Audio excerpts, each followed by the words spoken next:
Hello दोस्तों, आज हम पढ़ेंगे अर्धवृत्त, जिसे इंग्लिश में सेमी सर्कल कहते हैं। तो इससे पहले पढ़ने से पहले हम आपको बता दें कि हम एक और वीडियो पार्ट 1 बना चुके हैं सर्किल में, जिसमें हम सर्किल के बारे में बताए हैं कि सर्किल किसे कहते हैं, और रेडियस, व्यास यानी कि डायमीटर, ये सब हम आपको पार्ट 1 वाले वीडियो में बता चुके हैं। ये हमारा पार्ट 2 वीडियो होगा। इसमें हम आज कवर करेंगे अर्धवृत्त, जिसे इंग्लिश में सेमी सर्कल कहते हैं। फिर सेकंड पॉइंट होगा त्रिज्या खंड, जिसे हम सेक्टर कहते हैं, और थर्ड पॉइंट होगा वृत्त खंड, जिसे हम सेगमेंट कहते हैं। तो चलिए एक एक करके सारे पॉइंट्स हम जानते हैं। तो पहले हम जानेंगे अर्धवृत्त, जिसे इंग्लिश में सेमी सर्कल कहते हैं। तो अर्धवृत्त सबसे पहले किसे कहते हैं ये जानते हैं। तो देखिए, किसी सर्कल को कोई रेखा जब दो बराबर भागों में बांटती है तो उस रेखा को डायमीटर कहते हैं, अर्थात प्रत्येक भाग को अर्धवृत्त यानी कि सेमी सर्कल कहते हैं। तो यहाँ से देखिए, ये हमारा प्रत्येक भाग यानी कि एक भाग दिख रहा है, इसी भाग को क्या कहेंगे? सेमी सर्कल यानी कि अर्धवृत्त। चलिए अब हम इसके फॉर्मूला जानते हैं अर्धवृत्त के। तो देखिए, जिस प्रकार किसी वृत्त का परिधि निकालना हो तो परिधि का फॉर्मूला होता है परिधि इज इक्वल टू 2πr। उसी प्रकार अर्धवृत्त का परिधि निकालना हो तो इसका फॉर्मूला क्या होगा?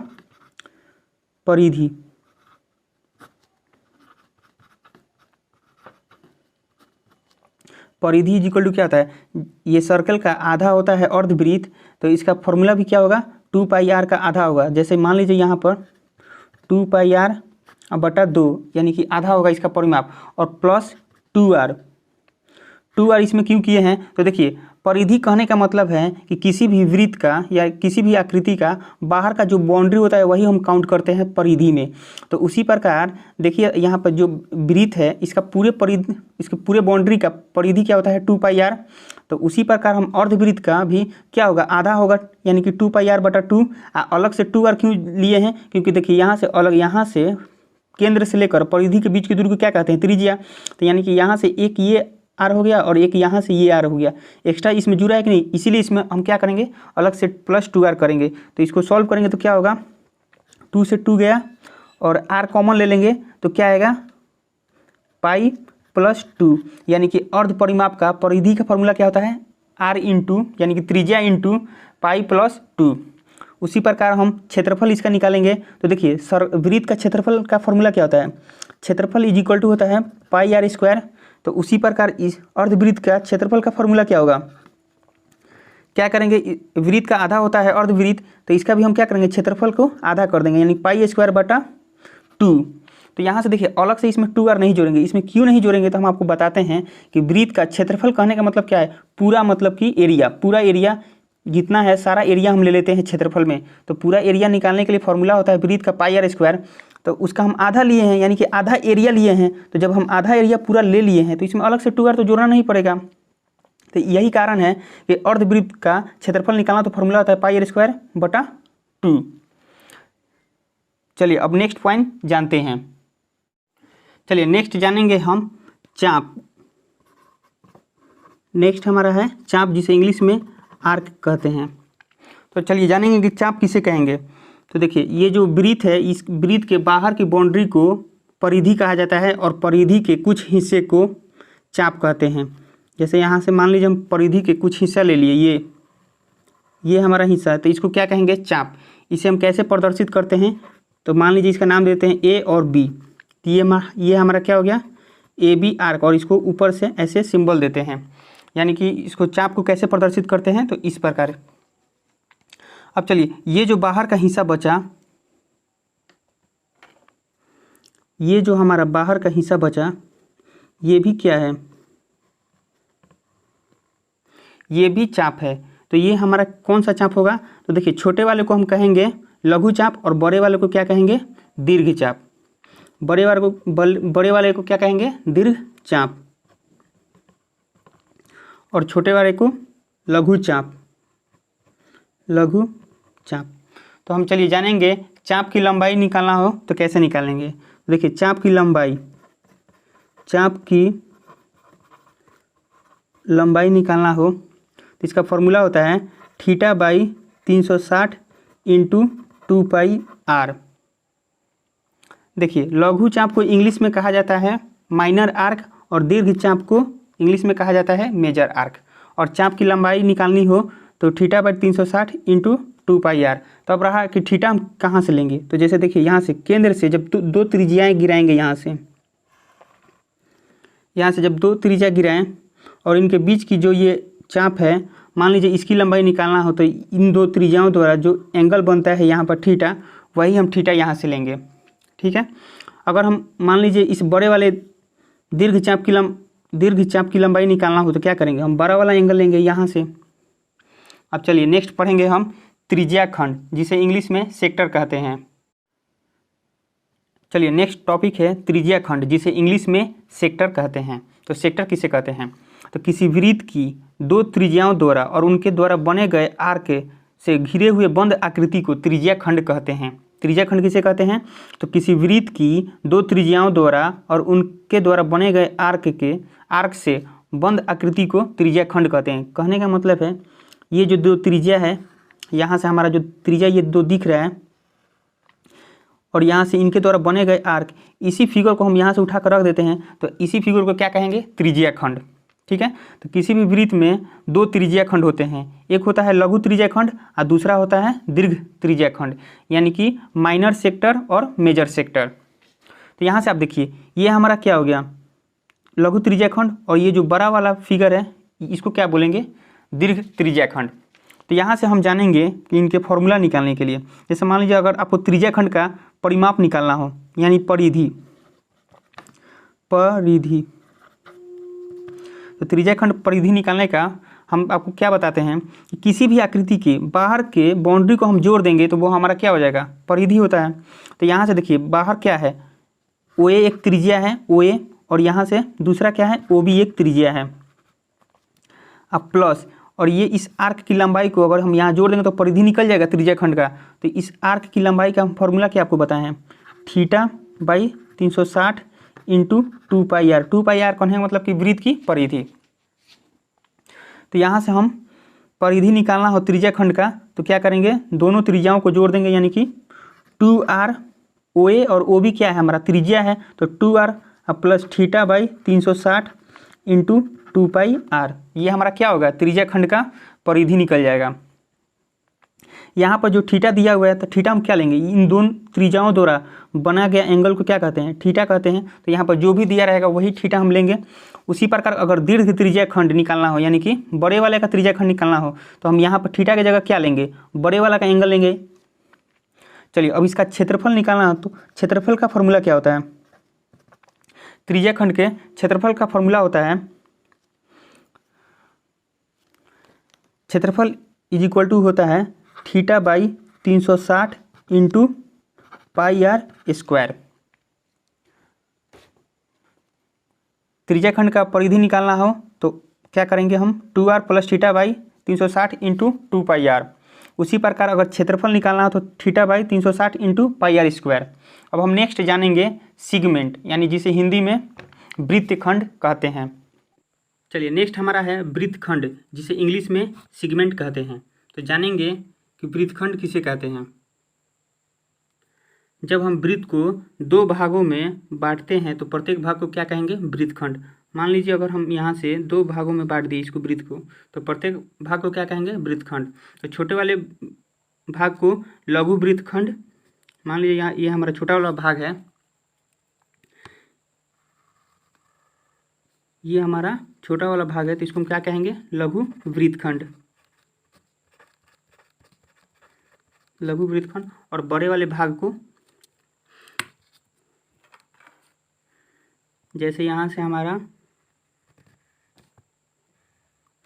ये जो बचा हिस्सा बड़ा वाला, इसको कहेंगे दीर्घ वृत्तखंड, दीर्घ वृत्तखंड। देखिए किसी भी वृत्त को अगर दो बराबर भागों में या दो असमान भागों में, यानी कि किसी भी वृत्त को दो भागों में बांटा जाता है तो प्रत्येक भाग को वृत्तखंड कहते हैं, और छोटे वाले भाग को लघु वृत्तखंड और बड़े वाले भाग को दीर्घ वृत्तखंड कहेंगे। चलिए तो अब जानेंगे हम इसके परिमाप के फॉर्मूला। अगर परिमाप निकालना हो किसी भी वृत्तखंड का, अगर परिमाप निकालना हो तो फॉर्मूला क्या होता है, परिमाप कहिए या परिधि, परिधि इक्वल टू होता है theta by 360 into 2 pi r plus 2r sine theta बटा 2। यानी किसी भी वृत्तखंड का परिधि निकालना हो तो क्या होता है, theta by 360 into 2 πr plus 2r sine theta by 2। उसी प्रकार अगर वृत्तखंड का क्षेत्रफल निकालना हो तो क्षेत्रफल निकालने का फॉर्मूला क्या होता है, theta by 360 into πr² minus 1/2r² sine theta. यहाँ से हमारा थीटा का मान क्या होगा, तो देखिए यहाँ से दो त्रिज्याएं खींची जाएंगी तो जो ये एंगल बनता है यही हमारा क्या होता है, थीटा होता है। तो यहाँ से हम क्या लेंगे, थीटा का मान। उसके बाद क्या करेंगे, क्षेत्रफल निकालना तो theta by 360 into πr² minus 1/2r² sine theta. चलिए अब हम इस पर एक एक करके प्रश्न देखेंगे। चलिए देखते हैं, हमारा पहला प्रश्न है, एक अर्धवृत्त की परिमाप 144 सेंटीमीटर है तो अर्धवृत्त की त्रिज्या ज्ञात कीजिए। तो अर्धवृत्त का अगर परिमाप दिया हुआ है तो त्रिज्या निकालने के लिए सबसे पहले हम क्या करेंगे, अर्धवृत्त का परिमाप का फॉर्मूला लिखेंगे। तो अर्धवृत्त का परिमाप का फॉर्मूला क्या होता है, त्रिज्या इंटू यानी कि r इंटू पाई प्लस 2, और परिमाप कितना दिया हुआ है तो 144 सेंटीमीटर। यहाँ से हम क्या निकालेंगे, त्रिज्या यानी कि r का मान निकालेंगे। तो चलिए यहाँ से पाई का मान होता है 22/7 प्लस 2 इज इक्वल टू 144। फिर इसको सॉल्व करेंगे तो r इज इक्वल टू क्या होगा 144 बाई, यहाँ से 7 दूनी 14, तो 22 और 14 कितना होता है 36, और यहाँ पर ऊपर चला जाएगा 7, नीचे आ जाएगा हमारा 36। अब 36 में हम क्या करेंगे, 36 में अगर 4 से मल्टीप्लाई कीजिएगा तो कितना आता है 144, यानी कि त्रिज्या हमारा कितना हो गया 7 चौका 28, यानी कि ऑप्शन नंबर बी। चलिए अब नेक्स्ट प्रश्न देखते हैं। चलिए नेक्स्ट प्रश्न है, यदि अर्धवृत्त की त्रिज्या 14 सेंटीमीटर है तो अर्धवृत्त का क्षेत्रफल निकाले। तो अर्धवृत्त का क्षेत्रफल निकालने का फॉर्मूला क्या होता है, πr² बाई 2।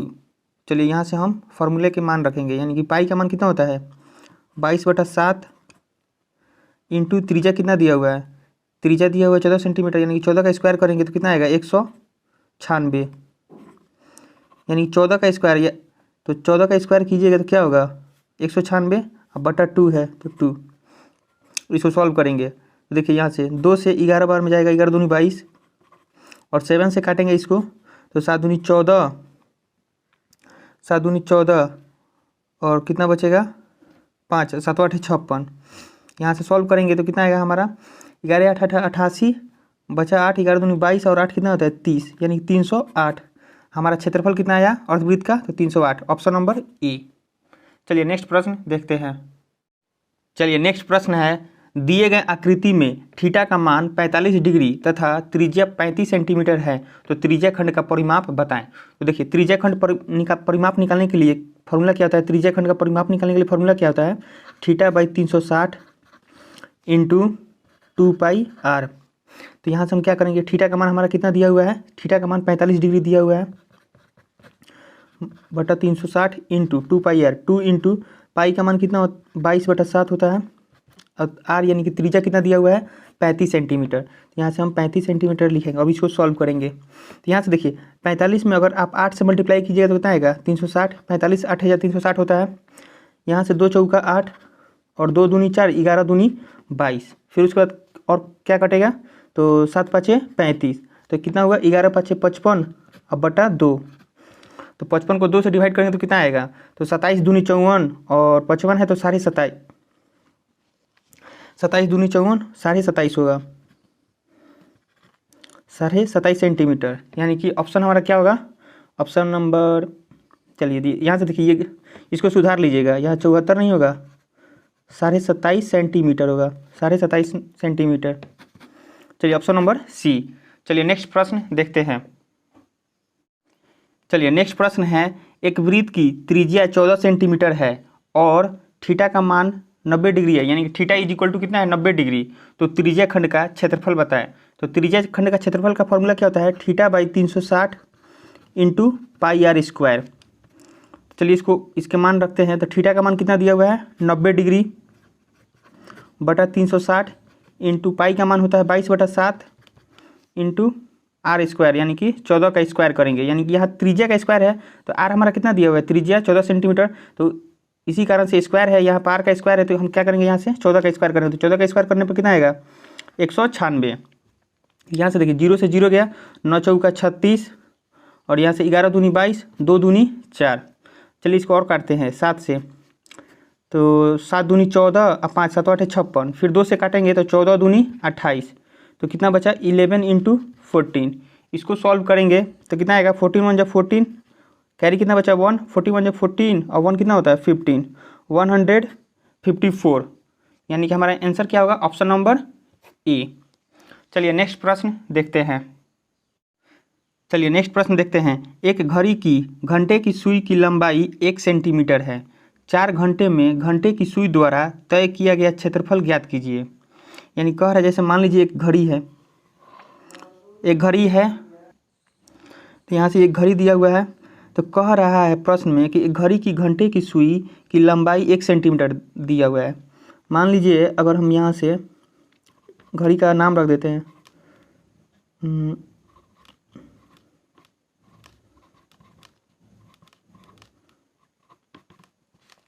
कह रहा है कि घड़ी की घंटे की सुई की लंबाई 1 सेंटीमीटर है। मान लीजिए कोई एक घंटे का सुई, यहाँ से हम ले लेते हैं ये घंटे का सुई 1 सेंटीमीटर है, तो 4 घंटे में घंटे की सुई द्वारा तय किया गया क्षेत्रफल ज्ञात कीजिए।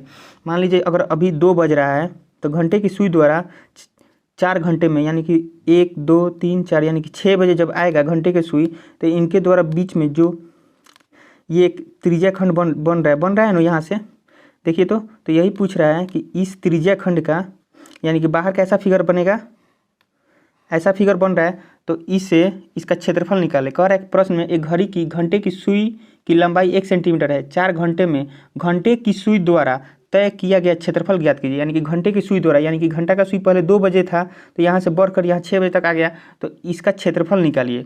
तो देखिए क्षेत्रफल निकालने के लिए फॉर्मूला क्या होता है, ये तो एक त्रिज्या खंड के जैसा है, तो त्रिज्या खंड का मान लीजिए किसी वृत्त में त्रिज्या खंड का क्षेत्रफल निकालना हो तो फॉर्मूला क्या होता है, θ/360 × πr स्क्वायर। तो यहाँ से देखिए सबसे पहले हम क्या निकालेंगे थीटा, यानी कि आर यानी कि त्रिज्या हमारा तो दिया हुआ है, ये जो घंटे की सुई की लंबाई कितना दिया हुआ है 1 सेंटीमीटर, यही हमारा क्या है त्रिज्या है। तो यहाँ से हम थीटा का मान निकालें, तो थीटा का मान निकालने के लिए देखिए आपको पता होना चाहिए कि अगर घंटे की सुई अगर पूरा एक चक्कर कंप्लीट करती है तो कितने डिग्री कंप्लीट करेगी, तो किसी भी सर्कल में एक चक्कर कंप्लीट करने में 360 डिग्री का कोण बनता है। तो उसी प्रकार घंटे का सुई एक चक्कर कितने घंटा में कंप्लीट करेगा, तो 12 घंटा में। तो हम यहाँ से लिख सकते हैं 12 घंटा बराबर 360 डिग्री। घंटे की सुई द्वारा 12 घंटा में कितने डिग्री का कोण बनेगा 360 डिग्री, क्योंकि एक सर्कल कंप्लीट करने में 360 डिग्री का एंगल बनता है। तो उसी प्रकार अगर घंटे का सुई एक चक्कर कंप्लीट करेगा तो कितना घंटा लगेगा, उसे 12 घंटा लगेगा। तो 12 घंटा बराबर 360 डिग्री, तो 1 घंटा बराबर कितना होगा 360/12, और इसको सॉल्व करेंगे तो कितना आएगा 12 से 12 × 36 यानी कि 30 डिग्री। 1 घंटा में 30 डिग्री का एंगल बन रहा है, 1 घंटा में 30 डिग्री का। तो 4 घंटे में घंटे की सुई द्वारा यानी कि 4 घंटे में यानी कि 1 घंटा में घंटे का सुई द्वारा 30 डिग्री का कोण बनेगा, तो 4 घंटा में घंटे के सुई द्वारा कितना डिग्री कोण बनेगा, तो 4 बराबर यानी कि 4 घंटा में कितना होगा 3, यानी 1 घंटा में 30 डिग्री, तो 4 घंटा में क्या होगा 30 × 4 3 चौका 12 120 डिग्री। यानी कि हमारा थीटा का मान आ गया, थीटा का मान कितना है 120 डिग्री आ गया। तो यहाँ से हम क्या करेंगे मान रख देंगे, तो थीटा का मान कितना है 120 डिग्री बटा 360 × पाई का मान कितना होता है 22/7, और आर यानी कि त्रिज्या कितना दिया हुआ है 1 सेंटीमीटर, यानी कि सुई की लंबाई ही होगा त्रिज्या हमारा।